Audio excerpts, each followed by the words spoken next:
नमस्कार साथियों, तो कैसे हैं आप लोग। देखिए आज के इस वीडियो में हम लोग क्लास 10th का केमिस्ट्री का सेकेंड चैप्टर को पढ़ने वाले हैं। मतलब ये जो वीडियो होने वाला है वो क्लास 10th वालों के लिए बहुत ही महत्वपूर्ण होने वाला है। तो चलिए वीडियो को स्टार्ट करते हैं। देखिए सबसे पहले आप समझिए कि जो हमारा साइंस का बुक है उसका केमिस्ट्री वाला भाग में से चैप्टर नंबर जो सेकेंड है वो क्या है, अम्ल क्षारक तथा लवण है। तो ये जो चैप्टर है, इसी चैप्टर से मालूम चल जा रहा है कि हमको इस चैप्टर में कौन कौन से टॉपिक पढ़ने हैं। यानी कि कहा जा रहा है अम्ल क्षारक तथा लवण, यानी कि अम्ल के बारे में पढ़ना है, सेकेंड है हमारा क्षारक के बारे में पढ़ना है, एंड थर्ड है हमारा लवण के बारे में पढ़ना है। यानी कि इस पूरे चैप्टर में इन तीनों के बारे में डिटेल्स में हमको पढ़ना है। तो आज के इस वीडियो में केवल हम लोग अम्ल के बारे में पढ़ने वाले हैं। किसके बारे में? अम्ल के बारे में। मतलब अम्ल के कौन कौन से टॉपिक पढ़ेंगे। देखिए सबसे पहले पढ़ेंगे कि अम्ल क्या होता है, आर्हेनियस का सिद्धांत क्या है अम्ल पे, एंड अम्लों के प्रकार कौन कौन से हैं, एंड अम्लों के भौतिक गुण कौन कौन से हैं। इन चारों टॉपिक के बारे में डिटेल्स में आज के इस वीडियो में पढ़ने वाले हैं। तो चलिए सबसे पहले पढ़ते हैं अपने अम्ल के तरफ। देखिए अम्ल क्या होता है, वे पदार्थ जिनका स्वाद खट्टा होता है। आपने किसी पदार्थ को खाया होगा तो जो उसका स्वाद लगा होगा वह खट्टा अगर लगा होगा तो समझ लीजिए कि उस पदार्थ में अम्ल है। अम्ल है यानी कि अम्ल है, ठीक समझ गए। मतलब अम्ल क्या होता है, वे पदार्थ जिनका स्वाद खट्टा होता है उसमें अम्ल पाया जाता है, ठीक समझ गए। दूसरा क्या है हमारा, नीले लिटमस पेपर को लाल कर देता है। जो अम्ल होता है वो नीले लिटमस पेपर को लाल कर देता है। अब बहुत ऐसे स्टूडेंट होते हैं जिनको इसमें समस्या हो जाता है, जैसे कि यहाँ पे दिया है नीले लिटमस पेपर को लाल कर देता है, ठीक ना। तो बहुत सारे स्टूडेंट में कन्फ्यूज़न आ जाता है और वो कर देते हैं क्या, लाल लिटमस पेपर को नीला कर देता है, ठीक ना। तो इस प्रक्रिया को समझने के लिए हमने एक यहाँ पे ट्रिक लगाया है, जैसे कि अनील, ठीक ना। क्या? अनील। अ से क्या होता है, अम्ल। नी से क्या होता है, नीला। एंड ला से क्या होता है, लाल, ठीक ना। समझ गए। तो जो अम्ल होता है वो नीले लिटमस पेपर को कैसा कर देता है, लाल कर देता है। अर्थात कह सकते हैं कि जो अम्ल होता है उससे लाल से प्यार होता है, समझ गए। अब बढ़ते हैं अपने आर्हेनियस जी के सिद्धांत के तरफ। देखिए आर्हेनियस का सिद्धांत बहुत ही सरल है। आर्हेनियस जी ये कहते हैं कि मान लीजिए कि किसी जल में हम ऐसे पदार्थ को डाल रहे हैं, क्या ऐसे पदार्थ को डाल रहे हैं जो कि उसमें टूटने के बाद से, उसमें घुलने के बाद से H+ आयन दे रहा है, इसके अलावा कोई और धनायन ही नहीं दे रहा है, तो ऐसे पदार्थ को बोलेंगे अम्ल। ये किसने बताया था? आर्हेनियस ने। देखिए एक बार यहाँ पे कि वे पदार्थ जो जल में वियोजित होकर, वियोजित मतलब घुल जाते हैं या टूट जाते हैं, यानी जल में टूटकर, वे पदार्थ जो जल में टूटकर हाइड्रोजन आयन देते हैं, इसको बोलते हैं हाइड्रोजन। हाइड्रोजन, ठीक ना।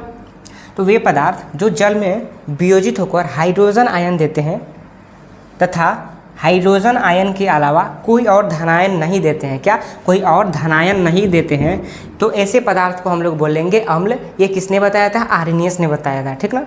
तो देखिए उदाहरण पे यहाँ पे ले लेंगे सल्फ्यूरिक अम्ल H2SO4, ठीक ना।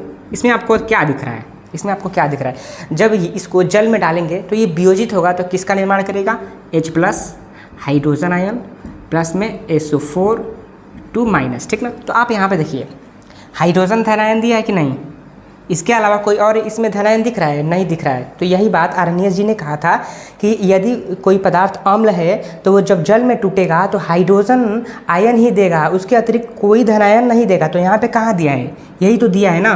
तो मान लीजिए कि यह पदार्थ क्या है, अम्लीय है, ठीक ना। इसके अलावा कोई धनायन दिया है? नहीं दिया है, ठीक। तो यही था आर्हेनियस का सिद्धांत, जिसको हमने निपटा दिया।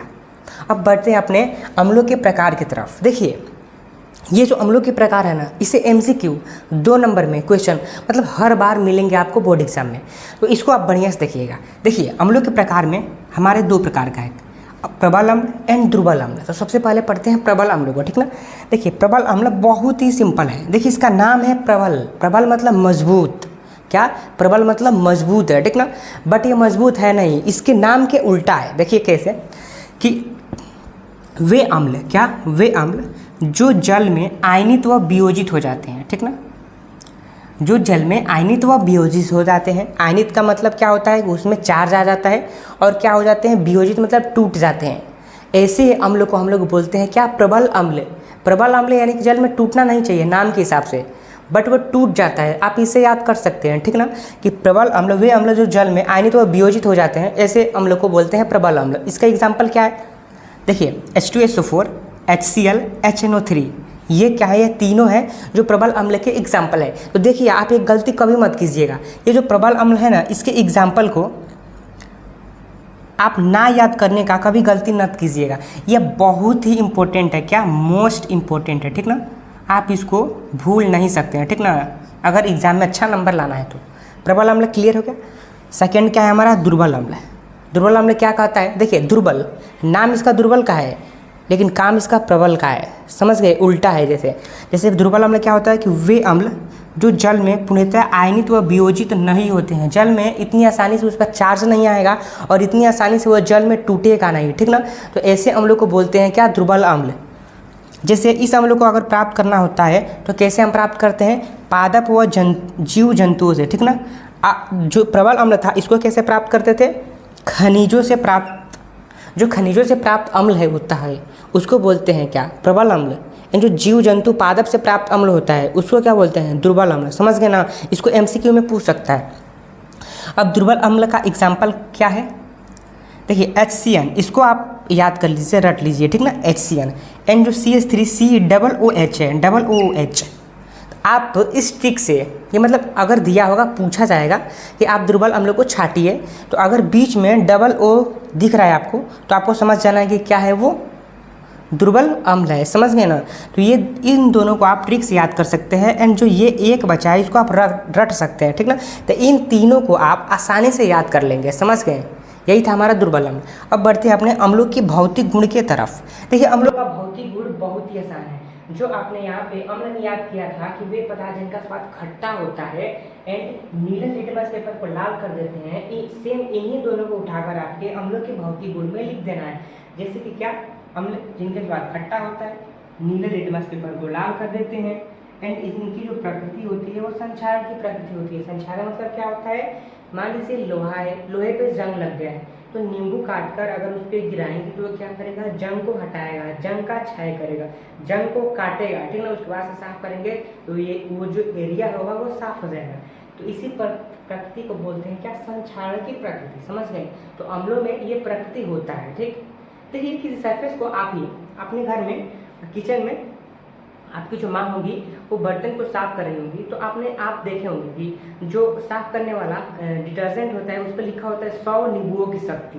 नींबू में क्या है, अम्ल है। अम्ल की प्रकृति कैसी है, संक्षारण की, जो उस पर मैल बैठा रहेगा उसको काट देगा। इसी प्रकृति को बोलते हैं क्या, संक्षारण, समझ गए आप। तो यही बात यहाँ पे कहा जा रहा है कि जो अम्ल होते हैं वो स्वाद में खट्टे होते हैं, नीले लिटमस पेपर को लाल कर देते हैं एंड जो उसकी प्रकृति होती है वो संक्षारक होती है, समझ गए। तो यही था हमारा अम्ल। अब देखिए अम्ल में दो चीज छूट रहा है, क्या क्या, अम्लों के रासायनिक गुण एंड अम्लों के उपयोग, ठीक ना। इसको अपने अगले वीडियो में पढ़ेंगे। देखिए इसके साथ साथ जो क्षारक है उसके कुछ भाग भी पढ़ लेंगे, ठीक ना। तो ये था हमारा अम्ल, क्षारक तथा लवण।